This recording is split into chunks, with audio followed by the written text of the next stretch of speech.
Alhamdulillahirabbil alamin wassalatu wassalamu ala Rasulillah wa ala alihi wa ashabihi wa man tabi'ahum bi ihsan ila yaumiddin. Amma ba'd. Alhamdulillah kita lanjutkan kajian kitab Al-Aqidah As-Safariniyah. Kita masih di pembahasan penyebutan sifat-sifat Allah Subhanahu wa taala yang ditetapkan oleh a'immah, para imam kaum muslimin. Pembahasan terakhir sampai bait ke berapa? 47 terakhir. Sekarang 48. Baik. Qala al-mu'allif rahimahullahu ta'ala wa 'ainihi wa sifatin nuzuli wa khalqihi fahdar minan nuzuli. Ini masih belum menyebutkan sifat Allah Subhanahu wa ta'ala seperti yang sebelumnya beliau sebutkan sifat rahmat, sifat wajah,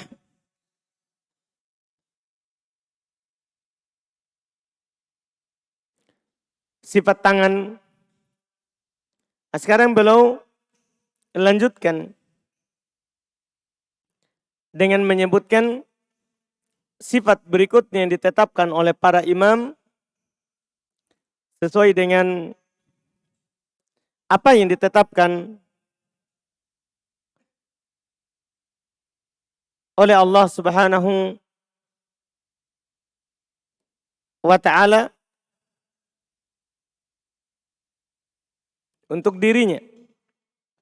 Kata beliau di antara yang ditetapkan adalah kata beliau wa 'ainihi. Sifat al-'ain, bahwa Allah Subhanahu wa ta'ala memiliki mata. Allah Subhanahu wa ta'ala memiliki mata. Sifat ini ditetapkan oleh Al-Quran, juga ditetapkan oleh hadits Nabi Sallallahu Alaihi Wasallam, dan disepakati oleh para imam salaf akan ditetapkan sifat ini. Disepakati oleh para imam salaf akan ditetapkan sifat ini. Sifat al-ain, bahwa Allah Subhanahu wa ta'ala memiliki mata. Tapi antum harus ingat baik-baik, seperti pembahasan sebelumnya, mata Allah Subhanahu wa ta'ala tidak sama dengan matanya makhluk. Tidak boleh sama sekali antum samakan. Karena mata itu tergantung siapa yang punya. Dipahami ini. Antara makhluk saja berbeda matanya, maka tentunya Maha Suci Allah, iya, untuk disamakan dari makhluk dengan makhluknya pasti beda. Mata Allah Subhanahu wa ta'ala sesuai dengan keagungan dan kemuliaan Allah Subhanahu wa ta'ala. Dalil sangat banyak dalam hal ini yang menetapkan mata bagi Allah Subhanahu wa ta'ala. Ada dalil di Quran, Allah Subhanahu wa ta'ala menyebutkan dia Allah melihat. Dia Allah melihat. Namanya melihat berarti dia Allah punya penglihatan. Kata Allah dalam Al-Quran, wa qul i'malu fasayarallahu amalakum wa rasuluh. Katakanlah, beramallah. Allah Subhanahu wa ta'ala akan melihat amalan kalian dan Rasulnya. Paham ini? Allah akan melihat. Allah akan melihat. Demikian pula firman Allah Subhanahu wa ta'ala, alam ya'lam bi annallaha yara. Tidakkah dia yakin bahwasanya Allah Subhanahu wa ta'ala itu maha melihat. Maha melihat. Terus kalau ada yang bertanya, itu kan melihat. Tidak ada penyebutan mata. Ada ayat lain Allah Subhanahu wa taala berfirman walitusna ala aini. Allah katakan seperti itu. Agar supaya dia dijaga, dipelihara di mataku kata Allah. Yaitu di dalam pengawasan dan penglihatan Allah Subhanahu wa taala. Demikian pula firman Allah Subhanahu wa taala tajri bi a'yunina. Dia berjalan dengan mata kami, dengan penglihatan kami. Dipahami ini? Ini Quran. Ini Quran. Hadis, Masya Allah, hadis tentunya sangat banyak yang menyebutkan bahwa Allah Subhanahu wa taala memiliki mata. Di antaranya ada hadis yang dikatakan oleh Nabi kita Muhammad SAW dalam riwayat Imam Al-Bukhari dan Imam Muslim, kata beliau ketika menyebutkan Dajjal, innahu a'warul ainil yumna. Sesungguhnya Dajjal itu buta, matanya sebelah. Artinya tidak punya mata. Dia hanya memiliki satu mata, itu Dajjal. Terus kata Nabi, wa inna rabbakum laisa bi'a'war.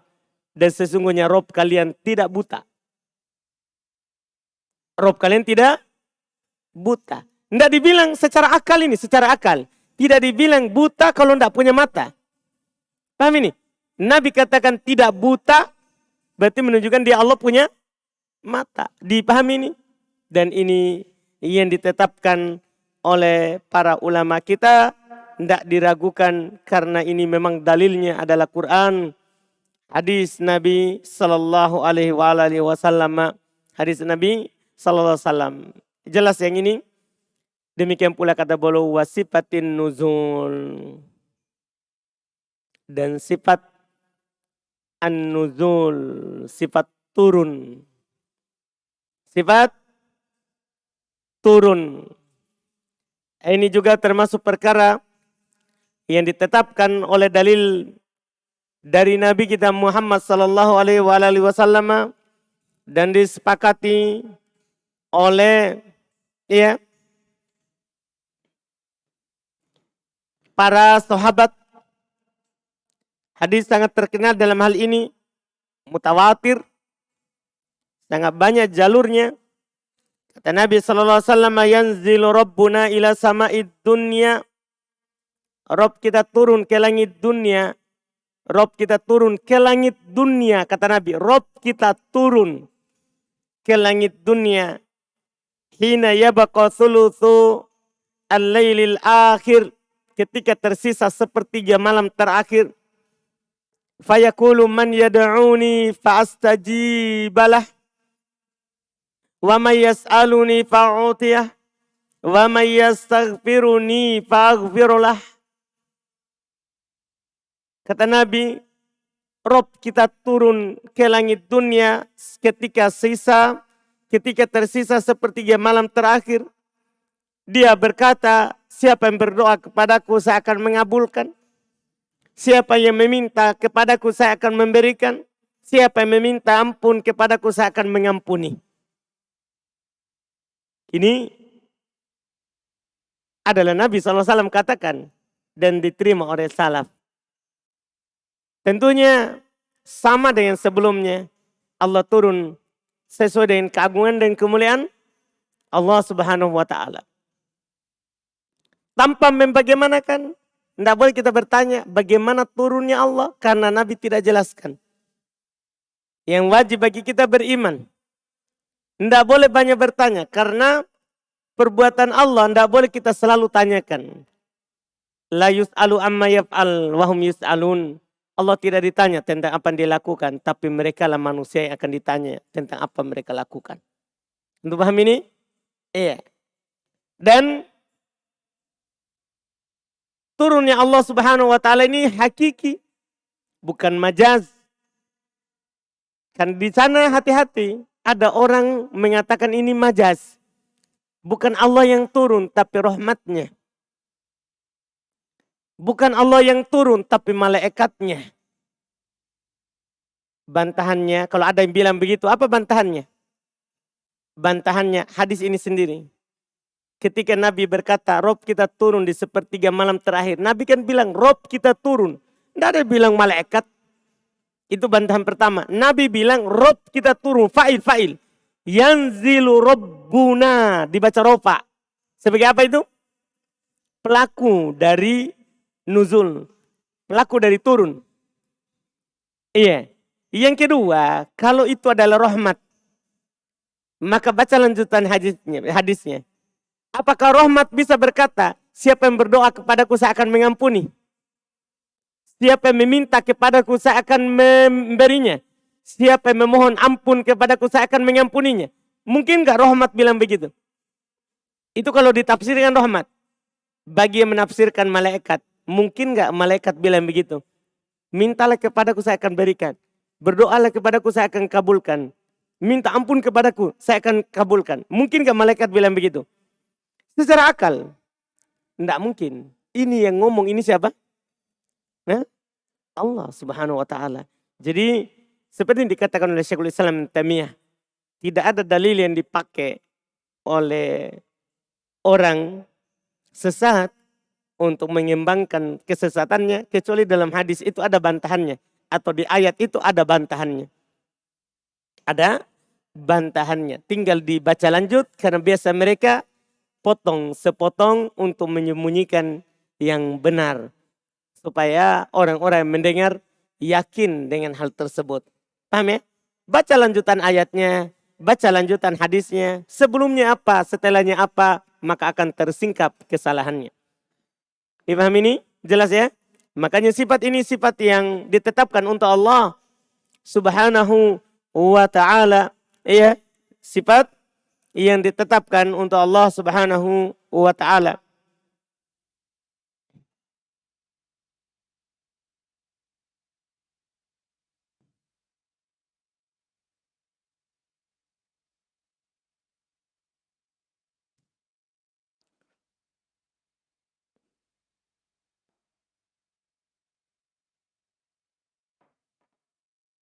Di sini saya ada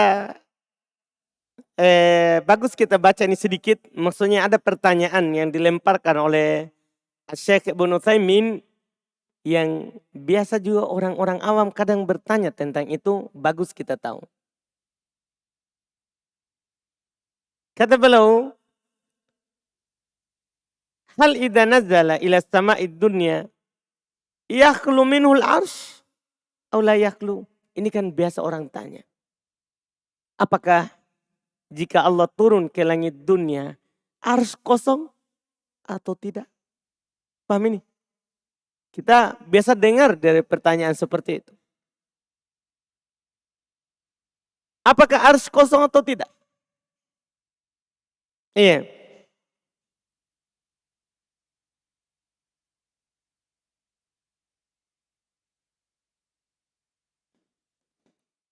Di sini kata Syekh Ibnu Utsaimin rahimahullahu taala, saya bacakan dulu yang selamat. Beliau berkata, wa indi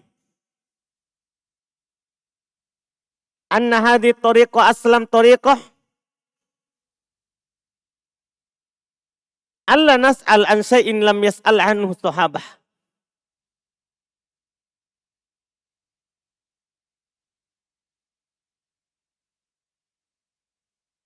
Yang paling selamat dari jalan ini adalah kita tidak menanyakan sesuatu yang sahabat tidak tanyakan. Masya Allah, ini kalimat pendek, tapi itu cukup. Kalau ada yang tanya, arsy kosong enggak? Kita tanya balik, sahabat bertanya enggak kepada Rasulullah? Paham maksudnya? Sahabat kosong enggak? Sahabat tanyakan enggak itu kepada Rasulullah? Paham kan? Ketika dijawab, tidak. Karena memang tidak pernah sahabat bertanya, kosong enggak arsy? Kan Nabi ini sabda, ini hadis terkenal. Ketika Nabi kabarkan bahwa Allah turun ke langit dunia sepertiga malam terakhir, apakah sahabat bertanya, arsy saat itu kosong atau ada? ada isinya. Paham kan? Kata Syekh Ibnu Utsaimin, aslam tariqah, jalan yang paling selamat, alla nas'al an syai'in lam yas'al anhu sahabah. Kita tidak bertanya tentang sesuatu yang para sahabat tidak tanyakan. Iya kan? Kan yang selamat itu kan kita tempuh jalan Quran, hadis Nabi, di atas pemahaman sahabat. Sahabat tidak bertanya tentang itu. Maka kita tidak boleh tanyakan. Iya. Artinya di sini ada dua sebenarnya yang berpendapat dalam hal ini. Ada mengatakan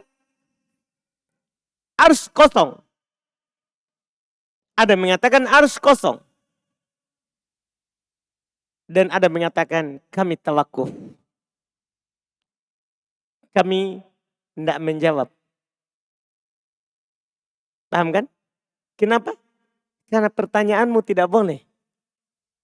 Kamu mempertanyakan perbuatan Allah. Terus sahabat tidak bertanya juga kepada Nabi. Siapa yang paling bersemangat? Kan begitu. Ini kan pertanyaan setelah adanya pengaruh orang-orang filsafat. Yang segala sesuatu dia tanyakan. Sampai mereka bilang apakah mampu Allah ciptakan yang semisal dengannya atau lebih besar darinya. Ini kan pertanyaan orang filsafat. Iya kan? Pertanyaan orang filsafat. Yang muncul dari keraguan. Dia ragu akan kemampuan Allah sehingga bertanya seperti itu. Pendapat yang pertama mengatakan kosong, tidak diragukan batilnya. Ketika Allah turun ke langit dunia, kalau dia jawab arsy kosong. Karena kalau turun berarti tidak ada. Pertama ini batil karena dia serupakan dengan turunnya makhluk. Dengan turunnya Allah. Ya makhluk yang begitu. Kalau dia turun pasti kosong. Dia turun dari rumahnya kosong. Rumahnya kan begitu. Na'udzubillah. Dia samakan. Selalu mereka samakan Allah dengan makhluk. Tidak sama Allah dengan makhluk. Pendapat ini batil. Ditentang oleh Al-Quran. Kita sudah sebutkan sebelumnya. Ada 7 tempat di Quran Allah nyatakan bahwa dirinya adalah istawa alal arsy. Setelah diciptakan langit dan bumi. Iya.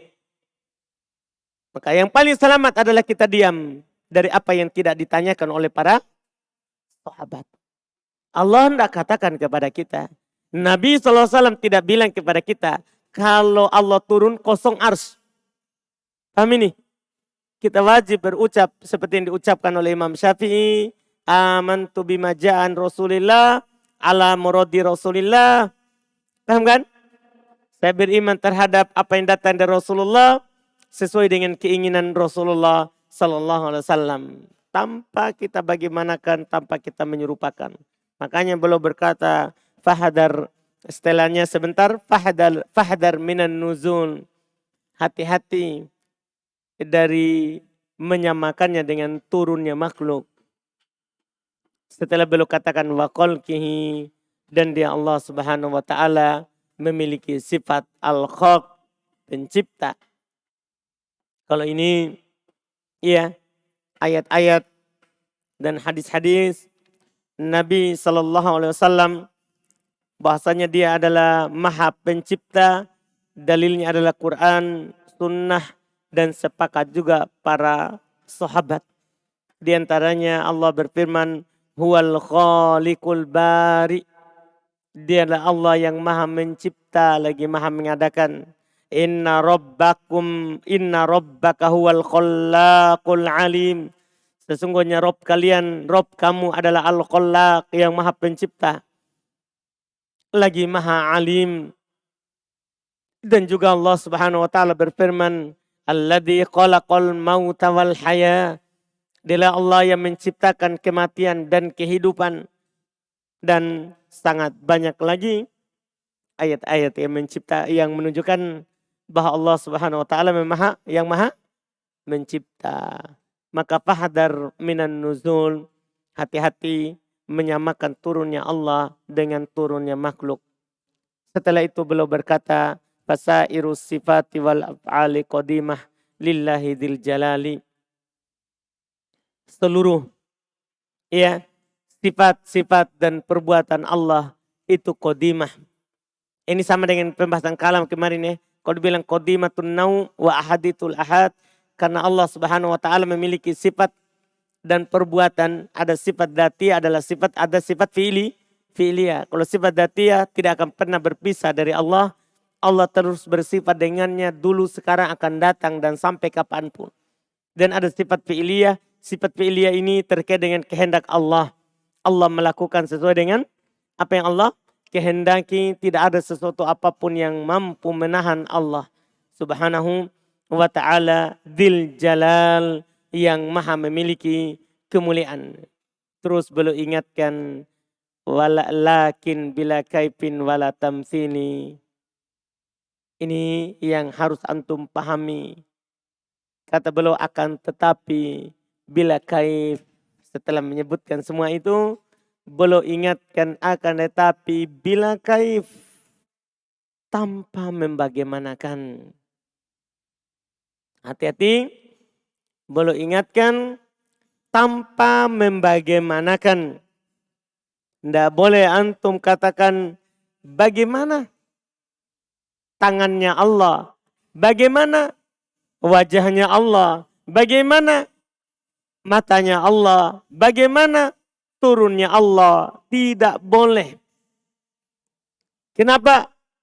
Sudah lewat perkataan Imam Malik, wal kaifu majhul. Bagaimananya tidak ada yang tahu. Jadi antum bertanya tentang sesuatu yang tidak ditahu jawabannya. Antum bertanya tentang sesuatu yang tidak ditahu jawabannya. Karena wal kaifu majhul.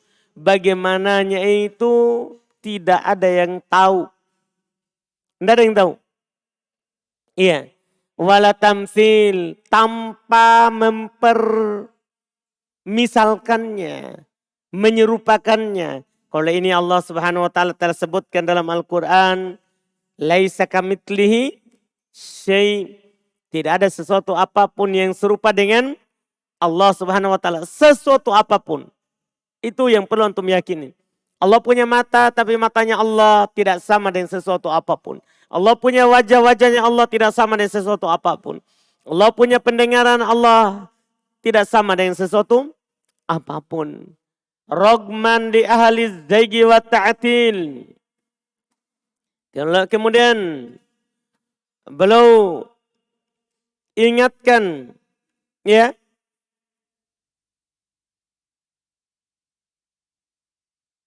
Rogman. Iya. Kata Syekh Ibnu Utsaimin, ar-rogm asluhu at-turab. Rogm itu asalnya adalah tanah. Tapi beliau katakan wahwa kinayatun anil idlal. Ini adalah kinayah dari penghinaan. Penghinaan, kerendahan. Makanya artinya di sini kehinaan li ahli zaik, bagi orang yang menyimpang, wa ta'til, dan menolak. Nah, karena orang yang menyimpang dan menolak Allah subhanahu wa ta'ala dan Rasulnya, itu dipastikan tidak akan pernah mulia. Dipastikan dia pasti akan dihinakan oleh Allah subhanahu wa ta'ala. Ya, oleh Allah subhanahu wa ta'ala. Disebutkan di dalam Al-Quran di beberapa tempat bahwa orang-orang yang memusuhi Allah subhanahu wa ta'ala, demikian pula yang memusuhi nabinya, itu pasti akan hina. Misalnya firman Allah di surah Al-Mujadalah, ada 2 tempat di Al-Mujadalah yang menunjukkan kehinaan bagi orang-orang yang memusuhi Allah dan Rasulnya. Ya, ada di ayat 5 dan ayat 20 di surah Al-Mujadalah. Kalau ayat 5 Allah katakan, innal ladzina yuhaddunallaha wa rasulahu kubitu kama kubital ladzina min qablihim. Wa qad anzalna ayatin bayyinat walil kafirina adzabun muhin, kata Allah. Innal ladzina yuhaddunallah. Sesungguhnya orang-orang yang menentang Allah. Allah katakan Allah punya sifat. Dia tentang. Wa rasulah dan rasulnya. Rasul katakan begini, dia tentang. Apa yang dia dapat? Kubitu. Maka mereka pasti akan mendapatkan kehinaan. Kama kubital ladina min qablihim. Sebagaimana dihinakan orang-orang sebelum mereka. Antum coba lihat kaumnya Nabi Nuh. Ketika mereka menentang Nabi Nuh. Nah, hina. Tenggelam di banjir bandang. Antum coba melihat kaumnya Nabi. Siapa lagi? Yang menentang Allah. Kaumnya Lut. Dan Rasulnya. Kaumnya Musa. Fir'aun. Ada dua. Ada Fir'aun, ada Korun. Fir'aun penguasa, Korun kaya. Fir'aun tenggelam di laut. Korun tenggelam di tanah. Paham maksudnya? Iya.